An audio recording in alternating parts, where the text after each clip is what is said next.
Oshoala seals Nigeria's upset win over co-host Australia at the Women's World Cup. Asisat Oshoala had to watch from Nigeria's bench for an hour, desperate to get into the action.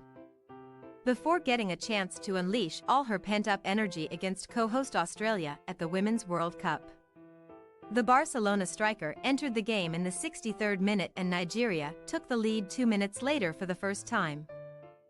2-1, within 9 minutes, Oshoala scored a goal that sealed an upset victory, sparked her jersey-shedding celebration and left Australia in a must-win scenario for World Cup survival. After losing 3-2, an Australian squad dealing with injuries to striker Sam Kerr and understudy Mary Fowler needs to beat Olympic champion Canada in Melbourne on Monday to control its own fate for a spot in the round of 16. Nigeria and Canada opened with a 0-0 draw and both teams now have 4 points. Australia has 3 from its opening 1-0 win over Ireland. Nigeria next faces winless Ireland, which is making its debut in the tournament. Nigeria coach Randy Waldrum said he benched Oshoala at the start of the game to manage her long-term injury, but always intended to send her on when it was most needed. "She's such a force physically," Waldrum said. "She can create problems." The third goal was massive. "When we talked about her role, she's like any player, she wants to be on all the time. I said I just have a feeling. Come on for the last 30 minutes and make a difference." What a feeling. The pivotal moment against the injury-plagued Australians was in the 72nd minute when Oshoala swooped on a defensive mix-up and beat 3 Matildas to the ball, sneaking a right foot inside the near post from a tight angle. She peeled off her jersey and sprinted to the right corner to celebrate scoring in 3 consecutive World Cups, getting a yellow card in the process. "I'm so proud of these players. So many people didn't believe," Waldrum said. "Didn't believe in me, in the team. I told them after the match. Keep believing. That's something the Australians need now. This was a massive opportunity that we let slide," Steph Catley, who is leading the Matildas in the absence of Kerr, said in her post-match TV interview. "We created a lot of opportunities that we couldn't finish. We weren't patient enough, and we weren't clinical. Nigeria was great on the counter and they finished their chances." Catley added, "We've just got to move on as quickly as possible, on to Canada now.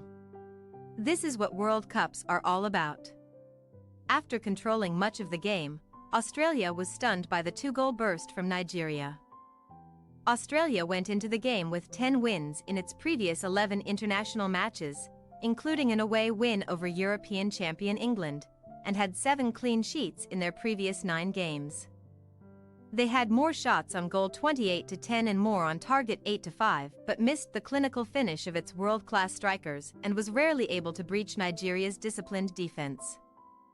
Australia dominated possession throughout the first half and had 10 shots on goal to 1, but it was tied 1-1 at halftime after the teams traded goals in stoppage time. Emily Van Egmond scored the opener for Australia and Uchenna Kanu equalised seconds before halftime when she tapped in a floating, deflected cross from to the blue-haired Rasheedat Ajibade. Oshoala replaced Kanu in a double switch for the Nigerian attack swung the momentum of the game. Nigeria scored from a corner with 3 players heading the ball in sequence, starting with Michelle Alizé and going recalled midfielder Ajibade, who angled it across for veteran Yukiobo O'Hale beside the post. O'Hale nodded it in and took the brunt of Alana Kennedy's attempted clearance kick simultaneously.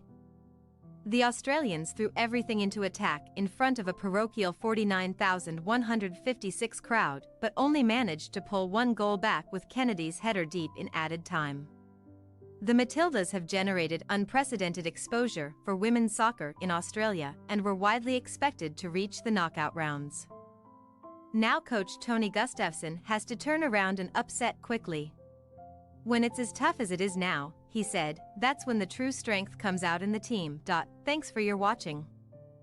Don't forget to click the subscribed button and hit the bell icon for more.